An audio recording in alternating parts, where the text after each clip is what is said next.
दोस्तों, बिजनेस हो या जीवन, मेरा तजुर्बा कहता है कि आप 3 के कारण सफलता प्राप्त करते हैं। पहला, आप में धैर्य भरपूर होना चाहिए, पैशंस जिसको कहते हैं। दूसरा, धर्म।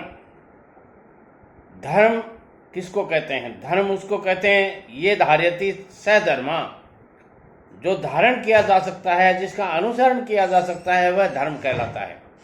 और तीसरा, साहस। बिना साहस के आप कोई भी बिजनेस नहीं कर सकते। ये मेरा तजुर्बा कहता है, आप माने या न माने। नमस्कार दोस्तों, मैं एस.एन. शर्मा और आप देख रहे हैं यूट्यूब पर मेरे वीडियोज। जवानी में 3 महबूबाओं के कारण आप परेशान रहते हैं। वो कौन कौन सी 3 महबूबा हैं? वो कौन कौन सी 3 महबूबा हैं जो आपको परेशान करती हैं, और वो भी कब? जवानी में।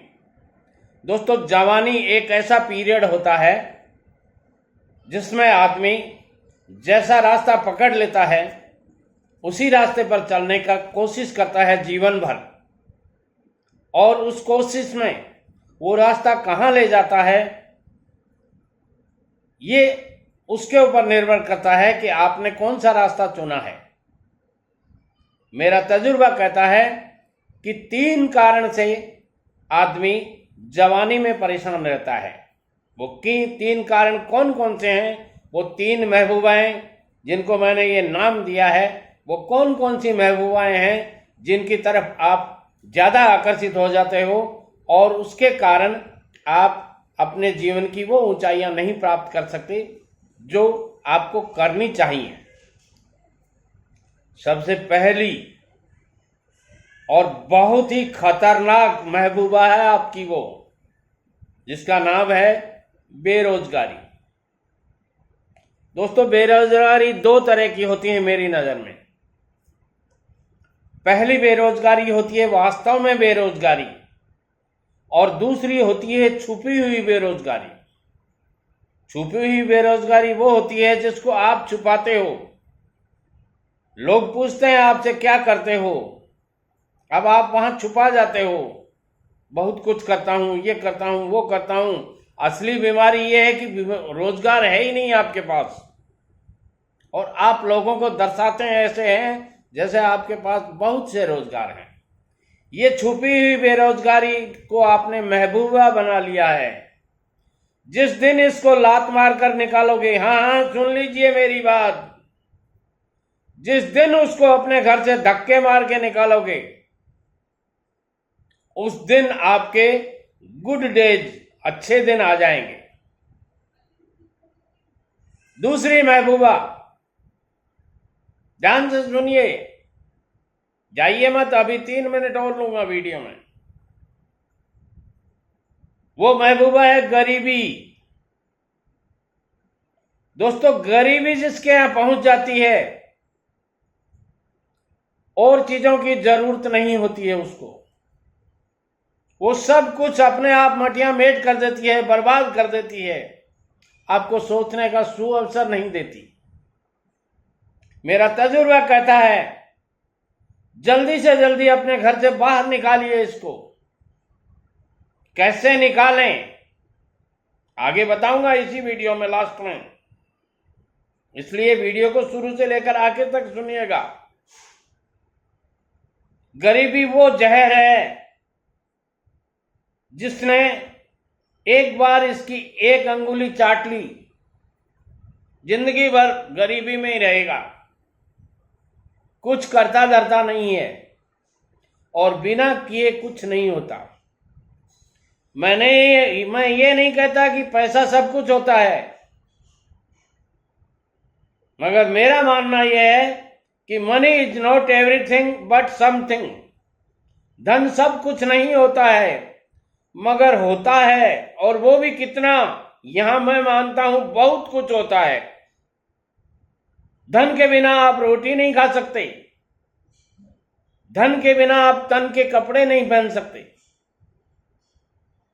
धन के बिना आप पढ़ाई नहीं कर सकते, धन के बिना जीवन का कोई काम नहीं होता है।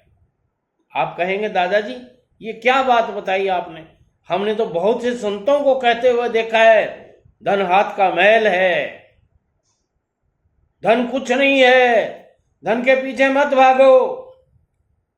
दोस्तों, मैं ये नहीं कहता संत अच्छा कह रहे हैं या बुरा कह रहे हैं, मगर मेरा तजुर्बा कहता है देश में जो प्रवचन करने वाले संत 90%, ध्यान से सुनिएगा, जब वो स्टेज पे आते हैं तो 1,00,000-2,00,000 रुपए पहले रखवा के फिर स्टेज पे आते हैं। कथनी और करनी का अंतर गरीबी की रेखा में एक लाइन और जोड़ देता है। दोस्तों, वो तीसरी महबूबा मैं कौन सी बताना चाहता हूं आपको, सुनिएगा ध्यान से, बेसब्री से। वो है महंगाई। आप कहेंगे दादाजी महंगाई हमारे को क्या असर कर रही है? जरूर कर रही है, समझ में नहीं आ रही आपकी। आप एक जगह नौकरी कर रहे हैं, सपोज कीजिए आप कम पढ़े लिखे हैं, किसी दुकान पे काम कर रहे हैं, आपको 10,000 रुपये महीना का दे रहा है। वो नाम आपका निकालते हैं मुनीम जी। क्या नाम? मुनीम जी। कौन है ये? मुनीम जी। शर्मा जी कौन हुए? मुनीम जी। ज्यादातर शर्मा ही मिलेंगे मुनीम जी, मेरा तजुर्बा कहता है। गलत हो तो बताना मेरे को। अब शर्मा जी का काम क्या है? शर्मा जी का काम है दुकान की सफाई से लेकर घर में आलू प्याज तक पहुंचाना, दुकान में पानी की व्यवस्था करना, सेठ जी के बच्चों को स्कूल भेजना, और वो काम जो कोई नहीं कर पाए वो शर्मा जी करेंगे। एक बार बीरबल को बादशाह ने पूछा था कि बीरबल ऐसा लाओ एक नर पीर गोसाई बिस्तीखर, यानी ऐसा आदमी होना चाहिए जो 4 तरह के काम कर सके। पीर का मतलब होता है देवता की तरह पूजा जिसकी की जा सकती है। मुनीम लोग इसीलिए इनको, बढ़िया लोग इसीलिए इनको रखते हैं शर्मा जी को। सुबह पहले उठते ही पंडित जी महाराज नमस्कार, लो साहब हो गया। पंडित जी का पदार्पण कर दिया पंडित जी ने, और पंडित जी को आशीर्वाद, पंडित जी फिर आशीर्वाद देंगे, लदो बदो मौज करो, सब कुछ रहो, धनवान बनो, अमीर बनो। और पंडित जी को खुद को यही पता नहीं है कि तुम्हारी जीडीपी की दर जो होती है गवर्नमेंट की, उस दर से भी तुम्हारी रेट नहीं बढ़ा रहे वो साल में। जीडीपी 8% है, पंडित जी को 5% से रेट बढ़ा रहे हैं। ये महंगाई आपको ले डूबेगी। मैं वो अकबर बीरबल की कहानी बता रहा था ना आपको, उसमें उसका भी डिटेल में बता देता हूं। ऐसा लाओ एक नर पीर गोसाई बिस्तीखर। पीर के बारे में बता दिया आपको। गोसाई का मतलब होता है जो जिसको अपन प्रणाम कर सकें, जिसका आशीर्वाद ले सकें, जिसको बहुत कुछ मान सकें, तो वो उस काम में भी आ जाता है पंडित जी। बिस्ती मानी पानी पिलाने वाला। पंडित जी 1 गिलास पानी पिलाना, मेहमान आ गए, पंडित जी इनको पानी पिलाओ, शर्मा जी इनको पानी पिलाओ। और खर मानी आप समझते हैं, 10 किलो वजन कहीं से लाना है तो शर्मा जी को एक छाता देंगे, शर्मा जी गर्मी बहुत पड़ रही है, छाता लेके जाना। मगर घर से ये सामान की लिस्ट आई है, घर पहुंचा के आनी है। अब 10 से 15 किलो वजन उस गर्मी के अंदर पंडित जी को, शर्मा जी को पहुंचाना पड़ेगा। और नाम होता है मुनीम जी। मैंने खुद की है ये मुनीमगिरी, मेरे अनुभव शेयर कर रहा हूं आपके साथ में। मेरे वीडियोज 90% मेरे अनुभव के ऊपर आधारित होते हैं, ध्यान से सुन लीजिएगा।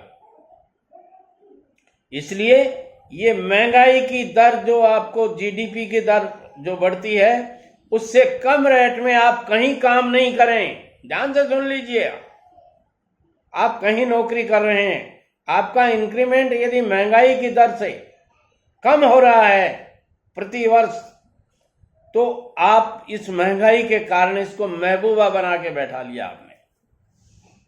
सेठ जी को कहते नहीं हो, क्यों? कारण है, कमियां हैं आप में, और वो कारण क्या है? नौकरी से निकाल देंगे। ये डर आपको खाया जा रहा है, कॉन्फिडेंस नहीं है आपको। अपने आप के ऊपर कॉन्फिडेंस होना बहुत जरूरी है। सन 1970 कलकत्ता गया था मैं नौकरी करने के लिए, केवल 16 साल का था, 100 रुपए महीने की नौकरी की। ये जो मुनीम की बात चल रही है वही मुनीमाई की थी मैंने, और 1 महीना 7 दिन होते ही मैंने कह दिया था, सेठ जी मुझे यही काम करना है जीवन भर। बोले हाँ हमारे यहाँ तो यही काम है। तो मैंने कहा कल दूसरा देख लेना, एसएन शर्मा नहीं आएगा आपके यहाँ नौकरी करने। बोले क्यों? पैसे ज्यादा चाहिए? मैंने कहा नहीं, पैसे ज्यादा नहीं चाहिए। क्या दोगे पैसे आप ज्यादा? 100 रुपए महीना दे रहे हो, 110 कर दोगे? बोले हाँ इससे ज्यादा नहीं कर पाएंगे। तो मैंने कहा मैं नहीं आऊंगा। बोले क्यों? मैंने कहा वो मैं वर्क सीखना चाहता हूँ, काम सीखना चाहता हूँ, बिजनेस सीखना चाहता हूँ। और मैंने उस नौकरी को छोड़ दिया। ध्यान से सुनिएगा, नवयुवक लोग विशेष रूप से इस वीडियो को सुने। 3 दिन बैठा रहा परदेश में। 3 दिन बैठा रहना मुश्किल है, वो भी एक 16 साल के बच्चे के लिए। बच्चा ही कह सकता हूँ, आजकल तो मैच्योरिटी 18 साल से पहले नहीं होती है, पहले भी नहीं होती थी, मेरे टाइम पे भी। मगर गरीबी क्या नहीं करवाती, बेरोजगारी क्या नहीं करवाती, महंगाई प्रतिदिन जो बढ़ती है क्या नहीं करवाती। दोस्तों 3 दिन बैठा रहने के बाद में देखिए करामात देखिए। एक जगह मेरी नौकरी लगी। बोले क्या लोगे? मैंने कहा 450 रुपए। तय हुआ 300 रुपए में, और मैं वहां लग गया काम कर रहे हैं। जब 3 महीने हो गए, मैंने कहा मैं 450 रुपए लूंगा कल से, तुम्हारे को रखना है तो रखो, नहीं छोड़ दूंगा। बोले ये छोड़ने की आदत पड़ी है क्या तुम्हारे को? मैंने कहा हाँ। बोले कारण? मैंने कहा मैं कुछ बनना चाहता हूं।